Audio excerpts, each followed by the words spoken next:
यीशुवाणी के सभी दर्शकों को मेरे प्यार भरे दिल से जय यीशु। आनंद और आवेश के साथ, श्रद्धा और भक्ति के साथ हम सभी आज फिर से माता मरियम के जन्मोत्सव मनाने के लिए यहाँ पर पता रहे हैं। इस पुनीत और स्वर्णिम अवसर पर मैं आप सभी को मेरे दिल की गहराइयों से त्योहार की शुभकामनाएं अदा करता हूं। मैं फादर जोस मनुशेरिल आज इस वक्त आप लोगों के साथ माता मरियम की जन्मोत्सव का त्योहार मनाने के लिए यहाँ पर आए हैं। हम अभी सेंट मेरीज चर्च उज्जैन के पास खड़े हैं, जो मंदिर माता मरियम के नाम से बने हुए हैं। आइए हम मंदिर की ओर जाकर माता मरियम के दर्शन करते हुए उनके साथ थोड़ी ही समय व्यतीत करने के लिए हम कोशिश करेंगे।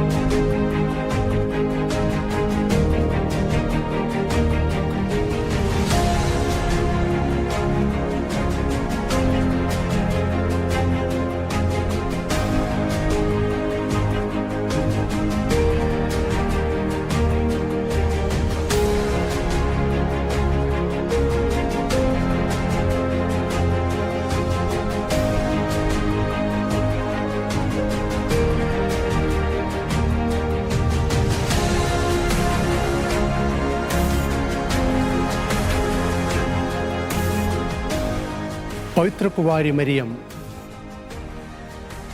पवित्र ग्रंथ के इतिहास के अनुसार सबसे अधिक आदरणीय है। पिता प्रभु परमेश्वर के पुत्र ईसा मसीह के पुत्र बनने की उन्होंने जो तत्परता दिखाई वो सराहनीय है और प्रेरणादायक भी है। समाज से आने वाले सभी दुख तकलीफों को, समस्याओं को समझने के बावजूद भी वो ईश्वर को मानने के लिए अपने जीवन को ईश्वर के पास सही ढंग से समर्पित करने के लिए तैयार हो गए हैं। माता मरियम के जीवन से हमें बहुत सारे चीजें सीखने के लिए मिलते हैं। उनमें से 3 महत्वपूर्ण बातें यह हैं कि आज्ञाकारिता, त्याग का मनोभाव और उनका अटूट विश्वास। हम सभी जानते हैं भक्ति ही आज्ञाकारिता है। शायद हम सोच लेते हैं धार्मिक भावनाओं का एक संकलन है भक्ति, लेकिन हम अच्छी तरह समझ सकते हैं कि भक्ति ही आज्ञाकारिता है। भक्ति ईश्वर और हमारे अंतरात्मा के प्रति सच्चा होना चाहिए।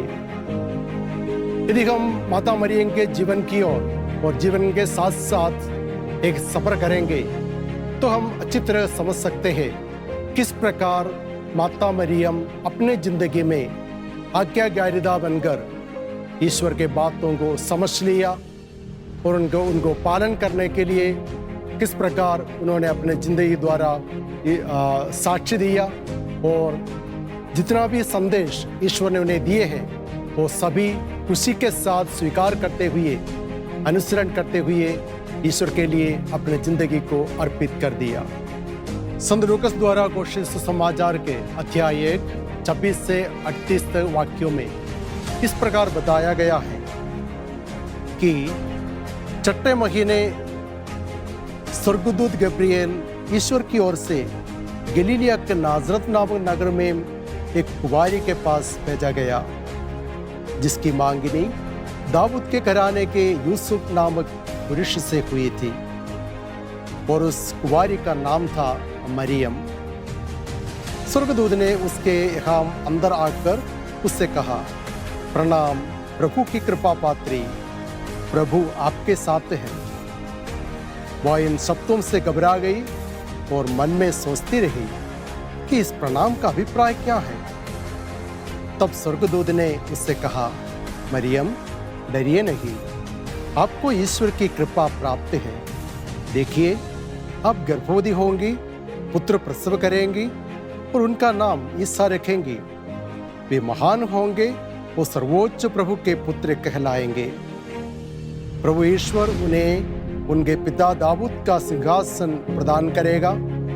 वे याकूब के घराने पर सदा सर्वदा राज करेंगे और उनके राज्य का अंत नहीं होगा।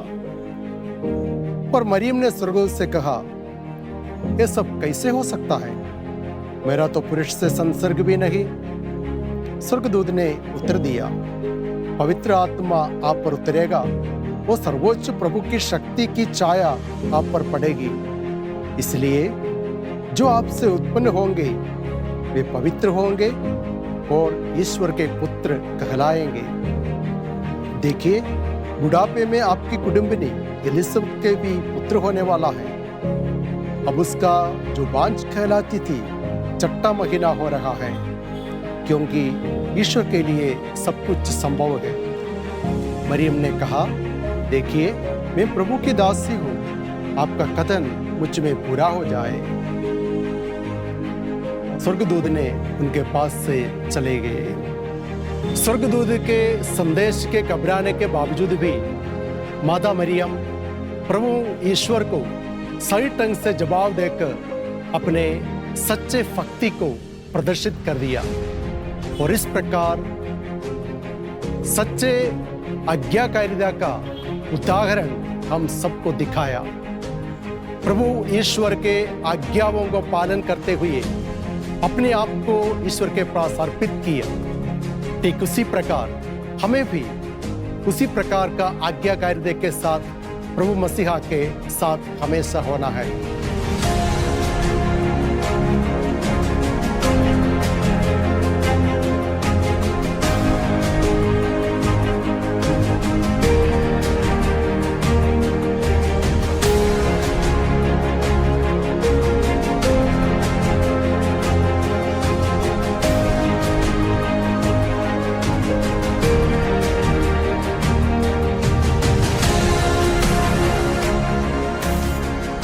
जब स्वर्गदूत गब्रिएल माता मरियम को दर्शन दिया, तब उनकी मांगनी यूसुफ से हुई थी।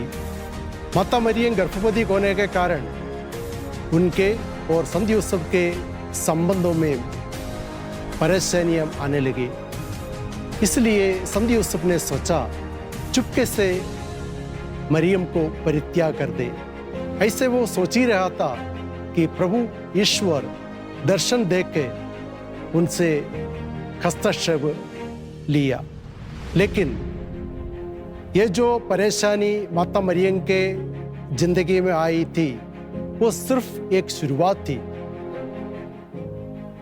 आगे उनके जिंदगी में हम देख सकते हैं इस शुरुआत के साथ माता मरियम बहुत सारे दुख तकलीफों को अपने जीवन में सहना पड़ा और इसके बारे में हम सुसमाचार भागों में देख सकते हैं और समझ भी सकते हैं। संत लूकस के सुसमाचार के दूसरे अध्याय में 25वां वाक्यों से लेकर हम सुन सकते हैं और पढ़ सकते हैं। उस समय यरूशलेम में सिमेयोन नामक एक धर्मी तथा भक्त पुरुष रहता था। वह इस्राएल के सौंदर्य की प्रतीक्षा में था और पवित्र आत्मा उस पर छाया रहता था। उसे पवित्र आत्मा से ये सूचना मिली कि वह प्रभु के मसीह को देखे बिना नहीं मरेगा। वह पवित्र आत्मा की प्रेरणा से मंदिर आया। माता पिता शिशु ईसा के लिए संगीता की रीतियां पूरी करने जब उसे भीतर लाए तो सिमेयोन ने ईसा को अपनी गोद में ले लिया, ईश्वर की स्तुति करते हुए कहा, प्रभु, अब तू अपने वचन के अनुसार अपने दास को शांति के साथ विदा कर, क्योंकि मेरी आंखों ने उस मुक्ति को देखा जिसे तूने सब राष्ट्रों के लिए प्रस्तुत किया गया है।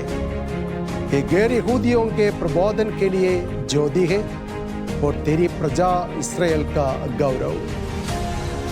बालक के विषय में ये बातें सुनकर उसके माता पिता अचंभे में पड़ गए। सिमोन ने उन्हें आशीर्वाद दिया और उसकी माता मरियम से कहा, देखिए, इस बालक के कारण इस्राएल में बहुतों का पतन और उत्थान होगा। यह एक चिन्ह है जिसका विरोध किया जाएगा। इस प्रकार बहुत से हृदयों के विचार प्रकट होंगे और एक तलवार आपके हृदय को आर पार बैठेगी। सुसमाचार भागों में हम अच्छी तरह देख सकते हैं कि सिमोन के भविष्यवाणी के अनुसार प्रभु मसीहा ने जो भी सार्वजनिक कार्य लोगों के बीच किया है, उन सभी कार्यों के कारण सभी प्रकार के समाज के नेता लोग प्रभु मसीहा को पकड़ने के लिए षड्यंत्र रचने लगे। जितना ईश्वर ने इन सभी का सामना किया, उतना मुसीबत के साथ, दुख तकलीफ के साथ रोते हुए माता मरियम ये सब देखकर सहन कर लिया।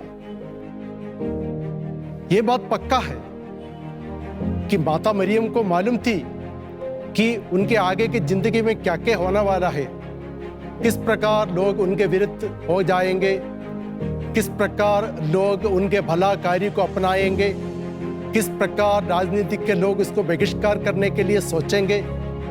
लेकिन माता मरियम को ही नहीं जानती थी अपने पुत्र ईसा मसीह को ये लोग पकड़कर क्रूस पर चढ़ाएंगे।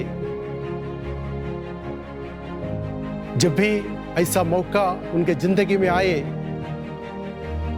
ईश्वर के लिए उनके सभी प्रकार के आनंद को नष्ट करने के लिए, त्याग करने के लिए माता मरियम तैयार हो गए।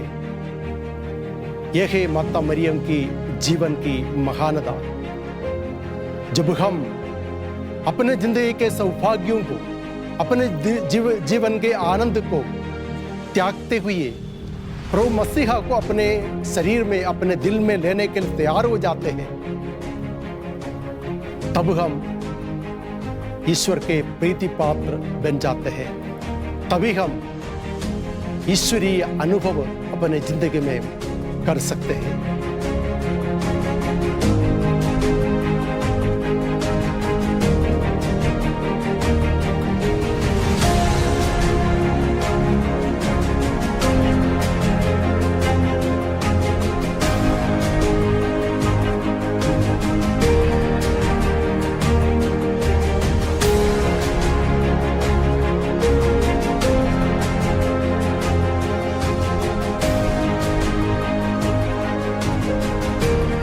बस आप ईश्वर में विश्वास कीजिए, ईश्वर हमेशा आपके साथ रहेगा। ईश्वरीय विश्वास का एक पक्का उदाहरण है, एक सच्चा उदाहरण है माता मरियम की जीवन। इसके लिए सुसमाचार में हमें बहुत सारे उदाहरण मिल सकते हैं।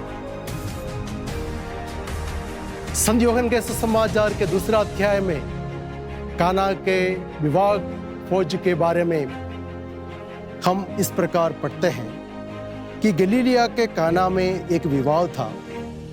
ईसा की माता वही थी। ईसा और उनके शिष्य भी विवाह में निमंत्रित थे। अंगूरी समाप्त हो जाने पर ईसा की माता ने उनसे कहा, उन लोगों के पास अंगूरी नहीं रह गई है। ईसा ने उत्तर दिया, भद्रे, इससे मुझको और आपको क्या, अभी तक मेरा समय नहीं आया है। उनकी माता ने सेवकों से कहा, वे तुम लोगों से जो कुछ कहें वही करना। वहां यहूदियों के शुद्धिकरण के लिए पत्थर के 6 मटके रखे थे, उनमें 2-2, 3-3 मन समाता था।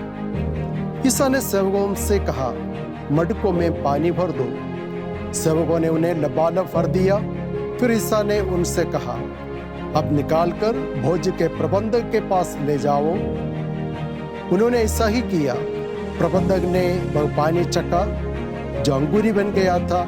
उसे मालूम नहीं था कि यह अंगूरी कहाँ से आई है। जिन सेवकों ने पानी निकाला था वे जानते थे, इसलिए प्रबंधक ने दूल्हे को बुलाकर कहा, सब कोई पहले बढ़िया अंगूरी फरोसते हैं और लोगों के नशे में आ जाने पर घटिया।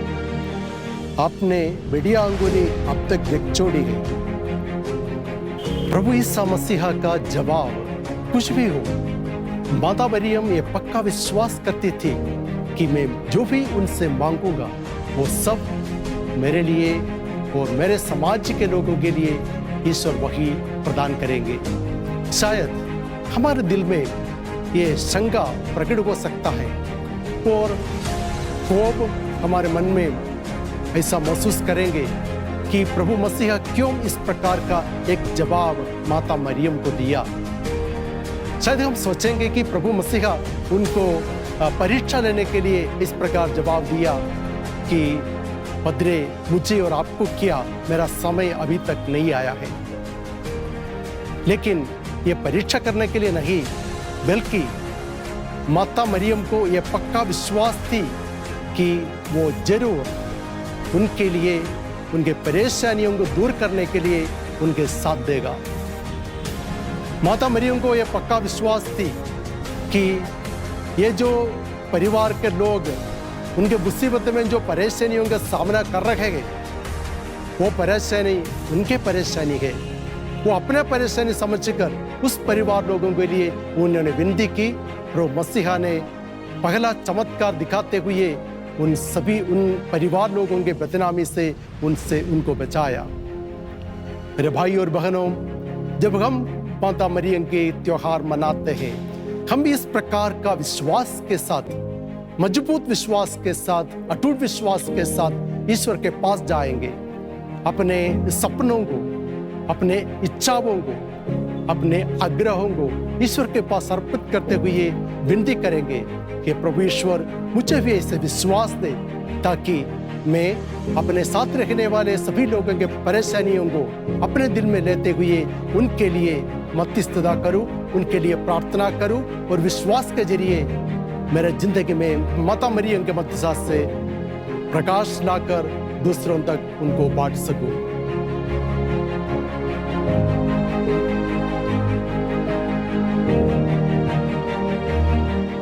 पवित्र कुमारी मरियम के त्योहार के इस अवसर पर हम विशेष रूप से माता मरियम के जीवन से 3 बातों को मनन चिंतन कर रहे थे। वो है आज्ञाकारिता, त्याग और विश्वास। हमारा कोशिश ये होना चाहिए कि हम इन 3 गुणों को अपनी जिंदगी में उतारते हुए अपनी जिंदगी को बदलने के लिए हम कोशिश करेंगे।